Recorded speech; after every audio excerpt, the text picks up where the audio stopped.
Так, я Утебаев Микола Хамидович, гражданин Республики Казахстан, проживаю в городе Уральске.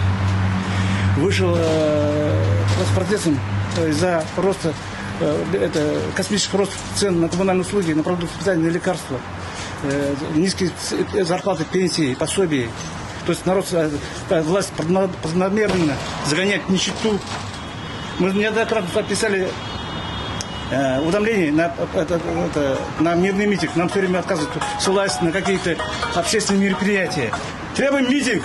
Право на митинг. Требуем. Это наше право. Защищено Конституцией, статья 32. Мы имеем право на митинг. Мы хотим жить, а не выживать.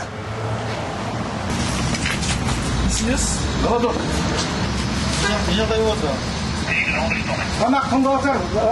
Продукты растут, цены в магазине.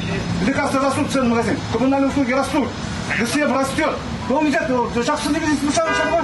Они каждый меня, два сотрудника меня в гражданской форме скрутили. Фактически положили уже на землю, уже почти я уже лежал на земле. Один подбежал, мне ногой ударил в нос. Нарушаешь наши конституционные права. Сейчас вот уже идет разговор там во власти, что хотят уже в Конституции изменения внести больше 20 пунктов. Это преступление против народа. Они не имеют права без народа, без согласия народа изменять Конституцию. Мы больше продаем газа и нефти, чем Арабские Эмираты. Смотрите, как Арабские Эмираты живут.